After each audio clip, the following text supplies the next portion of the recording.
ignore it.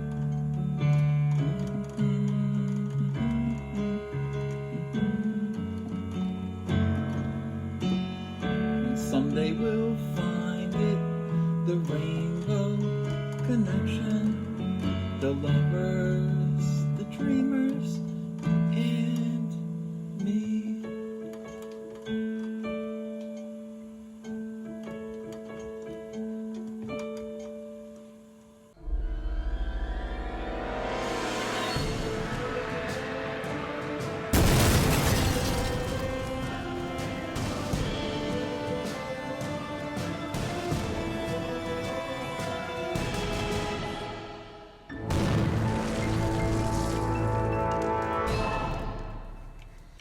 Hey, welcome to Comic Artist Pro Secrets. My name's Ethan Van Sciver. I'm an artist for DC Comics for nearly 20 years.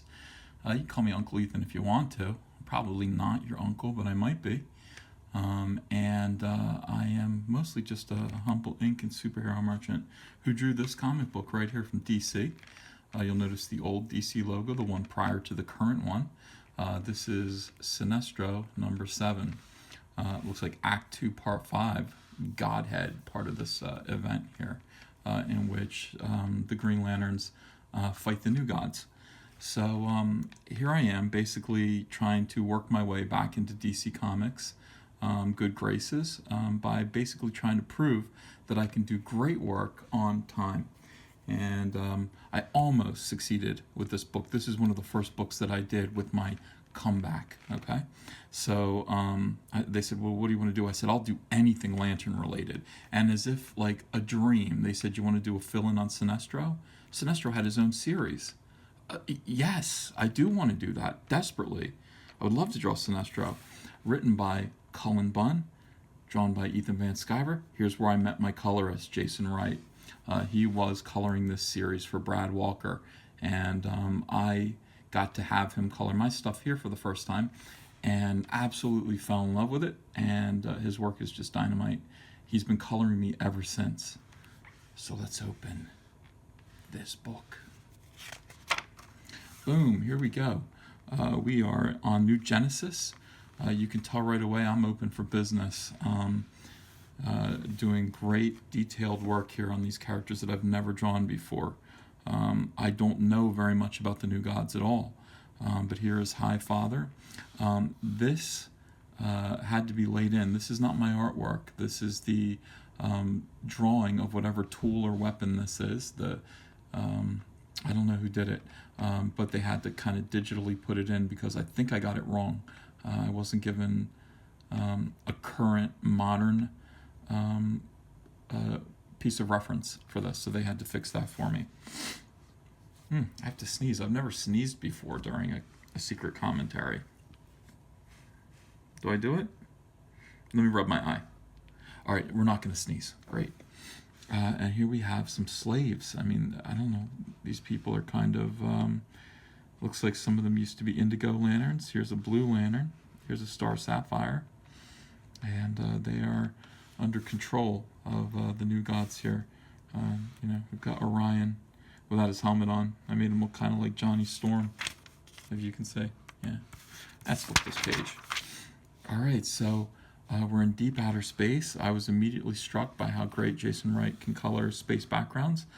Even still, though, I actually did color these black. So this is just all black, and he went and added this blue mist behind it. And I said, I think I can trust this guy. I don't think I'm going to need to just ink out black for outer space.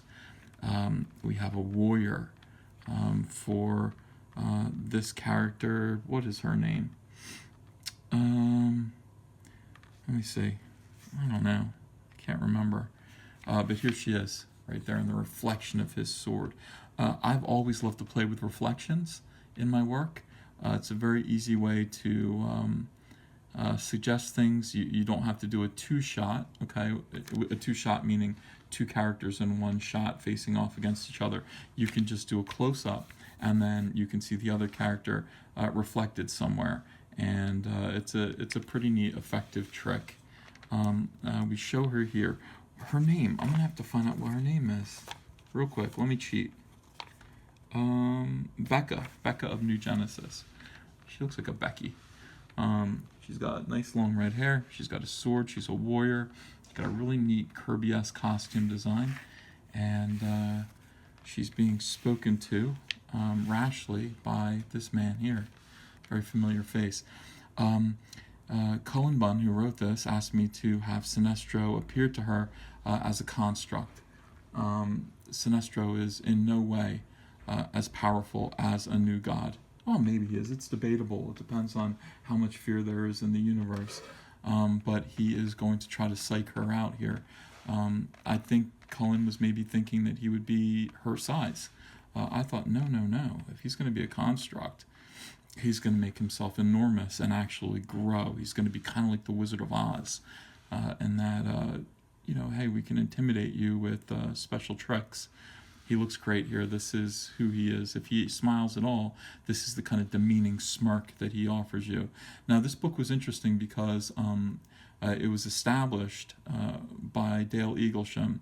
Dale Eaglesham made Sinestro kind of more handsome in this series, younger, more fit. I dragged him right back down to this again. Ugly old Space Hitler, and there he is.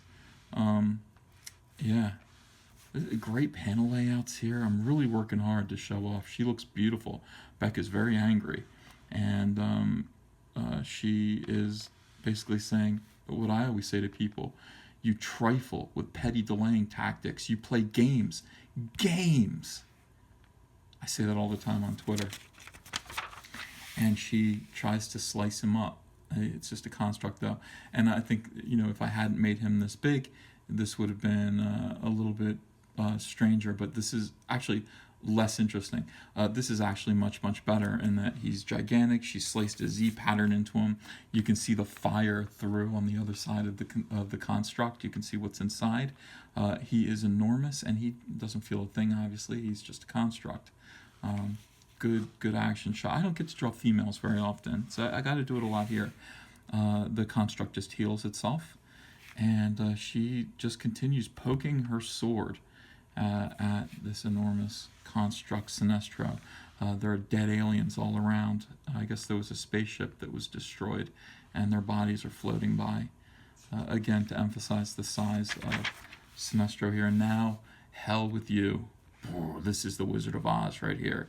Who are the children now, he says. Do you understand? I'm bigger than you. I'm scarier than you. She's not worried about it. She just kind of says, hey, guys, find out who that is and kill him. And they're going to go do that. And then he says something weird to her. He says, I coaxed those pirates into attacking you, the ones that are floating around, not because I wanted to delay you, but because I love watching you work. Look, she's shocked by that. She's very easily flattered. She's very easily intrigued by this weirdo. Here we have Jon Stewart and the actual Sinestro walking around on the planet Quard. Quard has a nice purpley background. Again, I love Jason Wright. He and I hadn't quite found our stride together yet, but it's happening. We got indigo lanterns here, which I rarely get to draw. Got to draw them here. I created them, but I didn't really do much with them. Sinestro with windblown hair. John is just like, hey, why aren't you listening to me? Just good stuff all around. I don't know why John's carrying this shield. He was, though, in the story. It's strange. Here's a couple of star sapphires talking to each other. Yeah, Sinestro. All these. Look, we have this guy that I talked about before, this little robot dude, and he's communicating with an indigo lantern. There are lots of just lanterns all around. Here's a weirdo yellow lantern. Interesting face Sinestro's making there. This is timely. This takes time, a panel like this. You want to establish that, as Sinestro is telling you, a lot of people are just kind of, here's the Indigo tribe, and they're just hanging out. A lot of, and they're waiting, they're bored, they're tired, they're hot. A lot of new characters here. I have to create a lot of new little characters. And I like this little sequence here. This is thoughtful. He's just sitting there, and there's this kind of weird puppy baby face thing crawling up to him with its tongue out. And look at his hand. He's like, get away, please. Meanwhile, Indigo 1 is talking to, I don't know if that's Ceramic Natu. Who is that? It's not Ceramic. I couldn't tell you, but she's a Quardian, and no, Korgarian. And again, we continue with this whole storyline. And this storyline continues. He's hurt. Look at it. He's like, oh, he's like, I told you to get away. He's like, you know, want my lick? No. So that's really sad. Nice shot of John here. Good facial expression. And now we see the Green Lanterns are squaring off. Here's Aricia, looking pretty badass, against Carousel, and this is Mash here. I haven't gotten to draw my own characters very often, so I went and I was careful to kind of make each face have its own expression.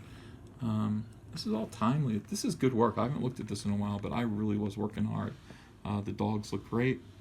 And here is Aricia has just contained Carousel's dogs, and Mash has charged Druck, his name is. He's not quite a lantern yet. He hasn't earned his badge. That you have to earn your badge to get that on there. And until then, if you're a rookie, you have to wear a white circle. Yeah, we have. This is just really, really good. Really, really good. Oops, I didn't mean to do that. Large battering ram to kind of break up the fight here. Look at that little creature from the Black Lagoon lantern. Look at all these little lanterns down here. And, Saranic is, casually talking to Princess Iolandi like no big deal. She blasts the living hell out of Lo and continues her conversation. These ladies are tough. They're good friends, but they do squabble. And all of a sudden, Saranic gets an axe construct that slices. Look at this. Showing that her little energy signature is actually something that can be cut in half by another construct. I thought that was pretty cute. Nice cleavage here. Druck has decided that Saranic is a traitor. I don't know if she's a traitor, but again, she's, her shirt was unzipped all the time back then. They made me zip it up later, like when in the new Green Lantern, Hal Jordan, the Green Lantern Corps. There's no more real cleavage from her, which is, I think, upsetting a few male fans. Nice angry, kind of like hurt facial expression here by me. I do like that as she leaves the battle. Again, you have a big battle here. It's not the main focus, but it is going on. So I have a kind of small panel with her departing. You can see fighting going on here. It's good enough. It gets it across. I love this little wolf guy trying to choke Slush.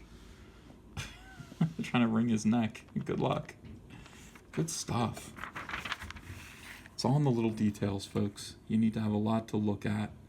Arkillo charges Druck, and because he has assaulted Sinestro's daughter, even though Sinestro's daughter is a Green Lantern, still the Sinestro Corps is loyal to Sinestro and loyal to his blood. And look, Arkillo's a tough guy, but these Green Lanterns pile on him. This page took a long time, and it was worth it. I love it. Druck is down on the ground. Ouch. And look at these lanterns just full on tackling him. Everyone's doing something to him. Everyone's doing something to bring down Arkillo. And then, enough.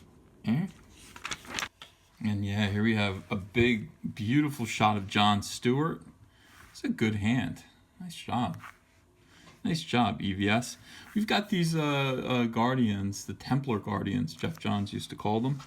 We created together. They're lined up behind John. We've got Sinestro. It's kind of approving of John disciplining his men. And there are all kinds of lanterns here. You have something of everybody, I think. I like this guy. Look at this teeth. He's like, oh, my mama done told me. Yeah, I like him a lot. And I have fun when I'm drawing these guys. I really do. All right, back to Sinestro. Look at these colors. Look at that. I mean, it's great, to have a different palette for every book that you do. I mean, when they change, environments to just kind of have everything look shiny and new, as Sinestro kind of comes down on his own people, and look, oh, they're ashamed. They are ashamed. Yeah, I mean, you couldn't ask for more. I realized I really liked Jason Wright, and I realized that he could do great stuff over my work. We should have a career together. Cutaway to Space again. I didn't know I could trust Jason Wright, so I actually drew in outer space here in ink. These are what we call Kirby dots. So I would have just kind of, if you can see, there's a nice Sinestro core symbol in the sky. So we kind of will fill this all in black, and then we'll go in and Kirby dot into the white, and then we take a white pen and draw the stars in over the black, and you get this nice kind of outer space effect. Becca is flying away from Sinestro, and he's still got an agenda. He's got a plan. Sinestro's the star of this book. Don't forget, he's in control. He's going to win. Playing with reflections a little bit more. Look, he's in her ear, literally. Figuratively, and literally, he's in her ear. There's a nice reflection of his head, and there he is. He's telling her things. What do you want? What do you want? She asks him. Well, he zooms ahead of her here with this construct. Now he's become her size. He's no longer trying to intimidate her. He's trying to persuade her. So, like you do with a child, you get down on to their level. You may look at your child in the eye, and that's what he's doing to Becca. And he fades away and leaves a ring, a Sinestro core ring, behind him. Look at this wonderful expression on her face as she realizes that she's being offered an induction into the Sinestro core. Good stuff. She looks beautiful. It must have been right here where I was getting some pressure from DC to hurry up, and I did. This is more of a rushed page, although you can't really tell. I looked at this now. I remember rushing this and being disappointed. Indigo 1 looks fantastic. This is a great effect here.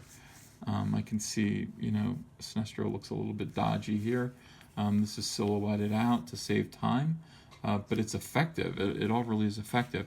This was the last page that I turned in, and then it was turned over to another artist to finish the last 2 pages. So once again, I failed them. I think the reason why was because this splash page, as described, they said we need this by Monday or something like that, and let's say it was Friday, and I looked at the splash page and said, guys, I can't promise you. You're asking me to draw Orion and his army descending on the Sinestro Corps and the Green Lanterns, and I can't promise that I can do that over the weekend. That might be 3 days. I didn't have a layout in mind. This layout would have taken me 2 days to draw, but they handed it off to Geraldo Borges, and he was good enough to meet that deadline on my behalf, and I hung my head. Isn't that a shame? I mean, I really did, I'm trying so hard at this point with this issue, trying so hard to just be good and be timely, and I had a month to do this, and I got 18 pages of it done, I guess. I don't know if this is a 20-page or a 22-page book, but I got all but 2 pages of it done, and every page is beautiful. It's my best work, and I still failed. So I did hang my head, but they were good to me, and they kept giving me another chance. They were happy with the work. They didn't blame me for missing these 2 pages because I was honest with them about it. I said, I don't think I can do it. You guys should probably get some help. And that kind of honesty is appreciated from editors. Just let them know. Let them know if you can't meet a deadline. So that's what I did here. But I have to say, looking at this book again for the first time, this might be 2014. I like it. I'm proud of myself. This is good work, and exciting work. These books I don't really look at again. I finish them and I move forward. So I have memories of them. I remember this being a good experience, but I didn't remember why. And looking through it again with fresh eyes, having let some years pass and not having it so close to me anymore. This is pleasing. This is a good book, and hey, I'm proud of what I do. I'm proud to work for this great company. And anyway, I hope you enjoyed this commentary, and go out and See if it's Saturday. Go out to your comic book store, your local comic book store, and go buy some comics. It's a great thing to do. It's a great way to spend some free time and support this industry that we love so much. I have been Ethan Van Sciver. This is Comic Artist Pro Secrets. Thank you for joining me. See ya. I'm at DeBartola's Bakery here, getting ready to, planning our wedding cake. This is Al DeBartola. We're doing a lot of eating here, as you can see. Look at this. This was actually, there was a second tray. You'd never know it. Right, that's gone. That's gone. But it's awesome. So we're trying to figure out what to do. We've got all these different fillings here. And listen, Andrea said she wanted a raspberry filling, and she mentioned, I think she said she wanted a white cake, but I think the raspberry pound cake is better with this raspberry filling. Is it raspberry pound cake? It is a raspberry pound cake, yep. Okay. And it's delicious. It is. I would eat this whole tray, but you know, I've got my beautiful figure to look after. So good times here at DeBartola's Bakery in Collingswood, New Jersey. You want to stop by, you want to pick up some cookies. Hey, come on in, we're here. That's right. See you.